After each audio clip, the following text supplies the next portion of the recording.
¿Y por qué llevas 6 años en silencio? 6 años. Bueno, yo creo que el autor tiene que tomar sus descansos. Nadie lo esperaba de él. Durante décadas fue el rostro más sereno de la música española. Un poeta discreto, un caballero, en un mundo de egos encendidos.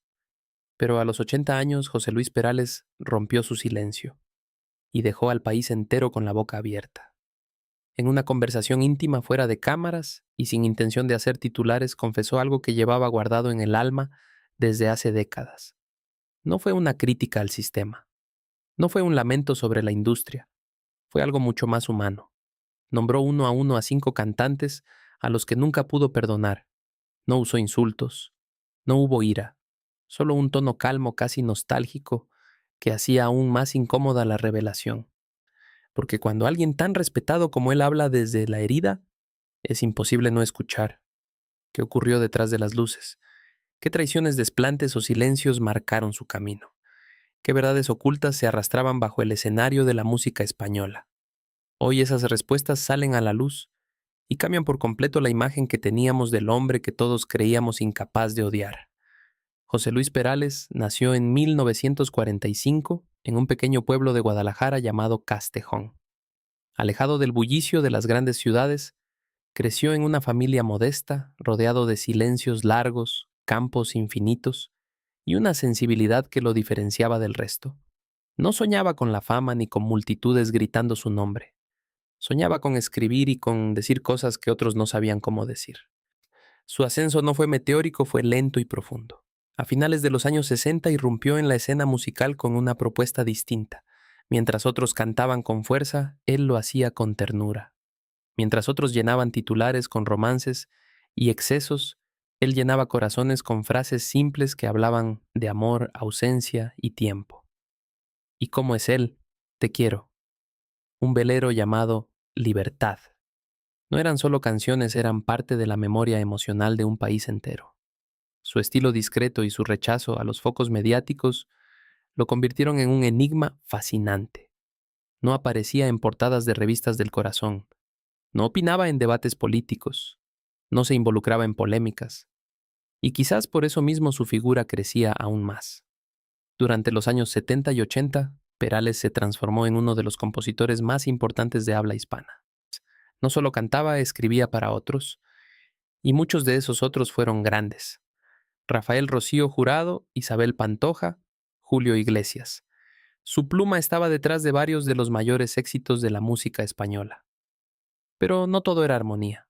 El mundo de la música, como él mismo reconocería años después, estaba lleno de máscaras.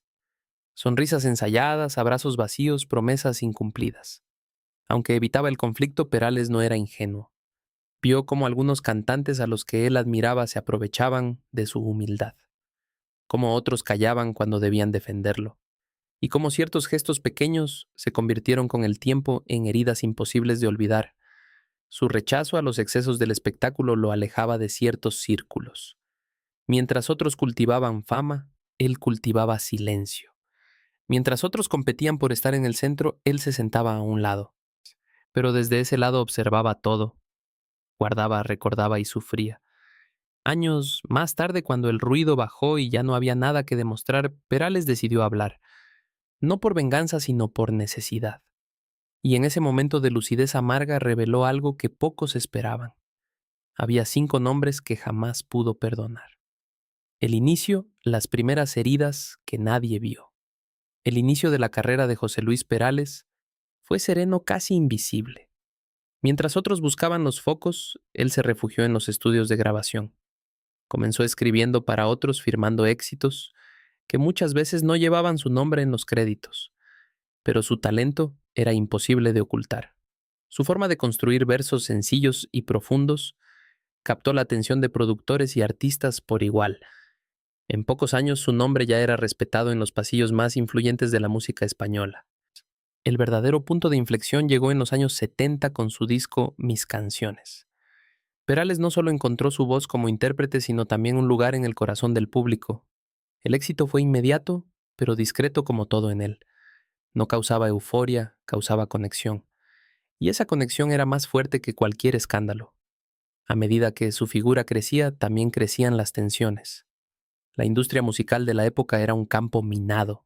Las discográficas negociaban artistas como si fueran piezas de ajedrez. Las envidias entre cantantes eran constantes. Y Perales, por más que intentara mantenerse al margen, no estaba inmune a ese juego. El primer incidente serio ocurrió con un artista al que había admirado profundamente. Según fuentes cercanas, Perales le ofreció una canción que escribió con dedicación y afecto. El artista aceptó, pero nunca lo acreditó públicamente. El tema se convirtió en un éxito y Perales, con su estilo habitual, no protestó, pero guardó silencio. Un silencio que se volvería más pesado con los años. Otro episodio que marcó su historia fue la ruptura de una colaboración soñada. Se trataba de un dueto con una cantante mítica ya fallecida. Todo estaba listo, la letra, la melodía, el estudio reservado. Pero en el último momento ella se negó. Según los rumores, fue aconsejada por su entorno para no rebajarse a cantar con alguien tan tranquilo, tan poco mediático. Esa frase, según allegados, dolió como pocas cosas en su vida. Y así poco a poco el poeta fue coleccionando decepciones. Algunas pequeñas, otras devastadoras, pero todas reales. Lo más curioso es que el público jamás lo supo. Y mientras las cámaras mostraban a un hombre sereno, la realidad era otra. En privado, Perales vivía con la tensión constante de sentirse incomprendido en un mundo que premiaba lo ruidoso, de ver cómo algunos de sus colegas recibían aplausos por canciones que él había escrito en soledad, de observar cómo el sistema ignoraba su contribución silenciosa. El clímax emocional de esta etapa llegó cuando en una entrega de premios en los años 90 uno de los galardones más importantes fue otorgado a un cantante que utilizó sin autorización fragmentos de una melodía suya en su álbum. Perales, sentado en la misma sala, aplaudió. No dijo nada, pero quienes lo conocen aseguran que ese día algo dentro de él se quebró. La confesión, los 5 nombres que marcaron su dolor. La confesión llegó sin previo aviso.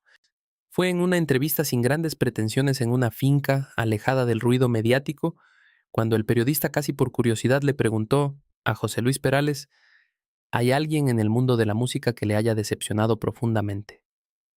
Lo que siguió no fue una queja, no fue una crítica, fue una herida abierta.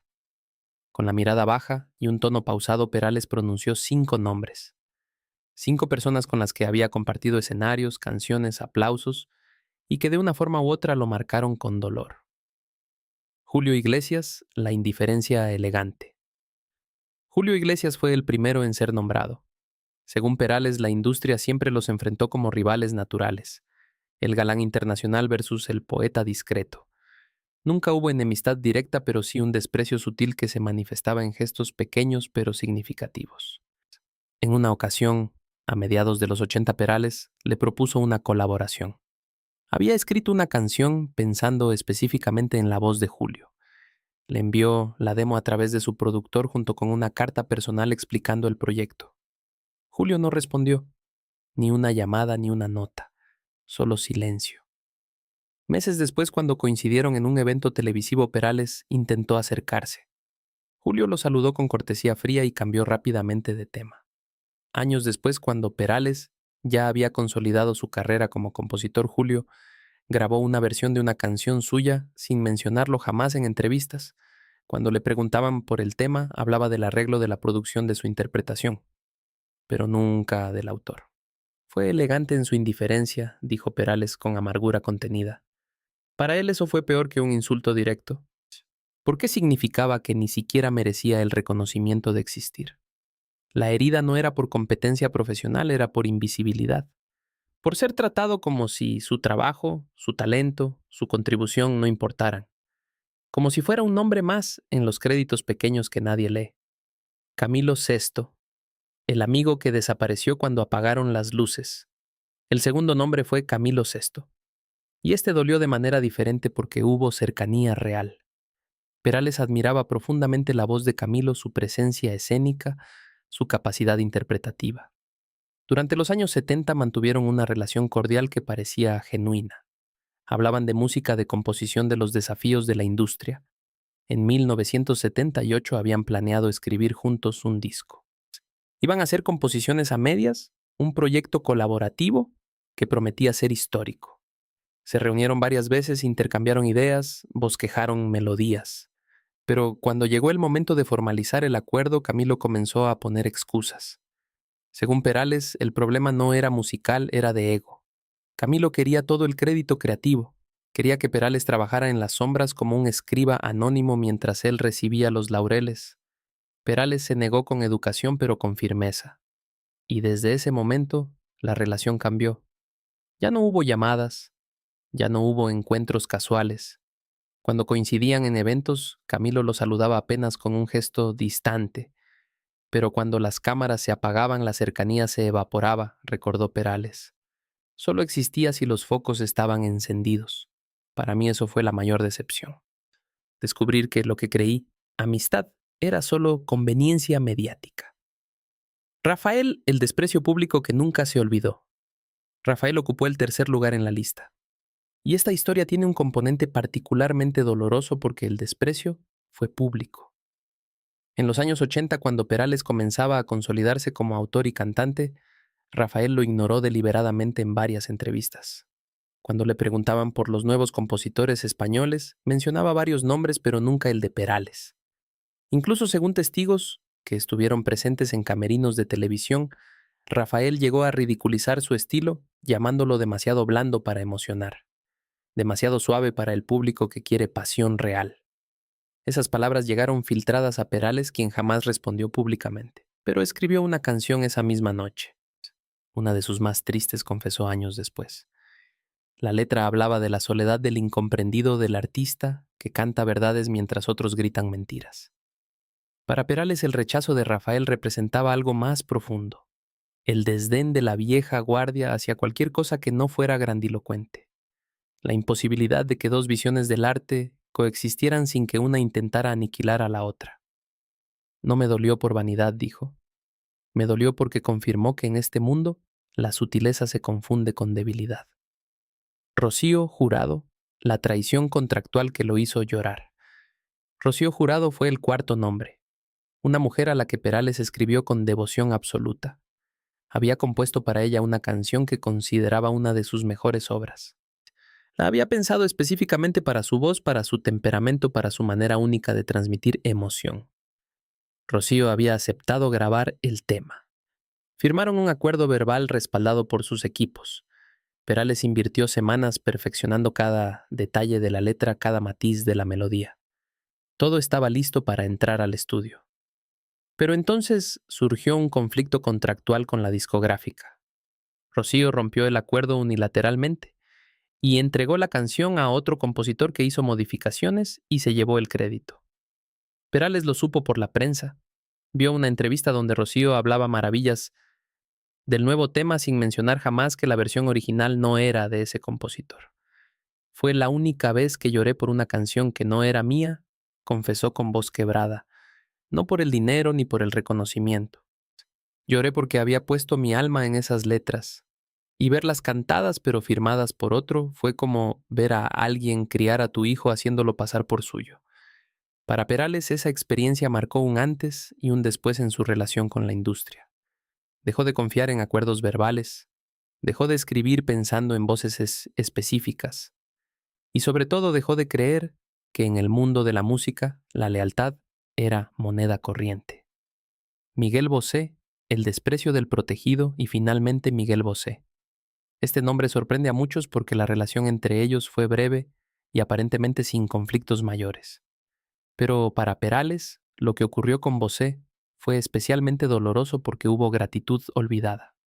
A principios de los 80, cuando Miguel Bosé era aún un artista en construcción buscando su identidad musical, varios productores no creían en él. Lo veían como el hijo de famosos sin talento propio. Perales, en cambio, lo defendió públicamente en varias ocasiones. Habló bien de su potencial, escribió artículos elogiosos en revistas especializadas, incluso recomendó su nombre para proyectos importantes. Años más tarde, cuando ambos coincidieron en un evento de la SGE, Miguel Bosé llegó rodeado de su séquito en pleno apogeo de su carrera. Perales se acercó a saludarlo con afecto genuino recordando aquellos años cuando lo había apoyado. Bosé lo miró con frialdad, casi con desdén. El saludo fue mínimo, apenas un gesto de cabeza, y luego se dio vuelta y siguió conversando con otros como si Perales no existiera.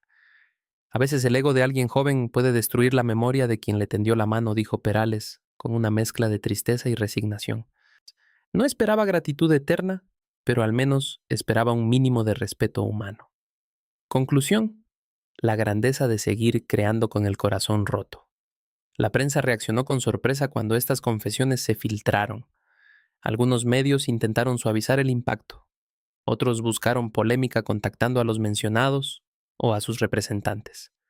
Pero el público, el verdadero público que había llorado y amado con sus canciones, entendió perfectamente. Porque detrás de cada gran artista hay un cúmulo de historias no contadas. Y Perales por fin estaba contando las suyas. No con rabia, sino con verdad. Hablar de José Luis Perales es hablar de una elegancia que ya no existe en la música, de un hombre que nunca necesitó alzar la voz para ser escuchado, que prefirió el silencio a la confrontación, la poesía a la provocación. Pero lo que más impresiona de esta historia no es que Perales haya nombrado a 5 personas que lo lastimaron. Lo que impresiona es el modo en que lo hizo, sin odio, sin venganza, sin buscar titulares. Lo hizo como quien se libera, como quien después de tantos años por fin deja de cargar lo que ya no le corresponde.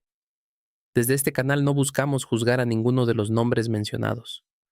Todos tienen sus historias, sus contextos, sus errores y sus aciertos. Pero sí creemos que el valor de Perales, al hablar con tanta honestidad, merece ser reconocido. ¿Quién hubiera imaginado que detrás del autor de las canciones más dulces del amor había silencios tan largos? ¿Quién podría pensar que alguien tan amado por el público había sido tantas veces ignorado por sus propios colegas? Hoy entendemos que la grandeza no siempre se mide por premios o aplausos. A veces la verdadera grandeza está en seguir creando con el corazón roto y hacerlo en silencio. José Luis Perales, a sus 80 años, nos recuerda que incluso los más amables guardan heridas profundas, que detrás de cada verso sencillo hay batallas que nadie vio, y que a veces la mayor valentía no está en gritar, sino en seguir cantando cuando todo dentro de ti quiere callarse para siempre. Gracias, José Luis, por las canciones, pero sobre todo gracias por la honestidad, por mostrarnos que ser vulnerable no te hace débil, te hace humano, y eso al final es lo único que realmente importa.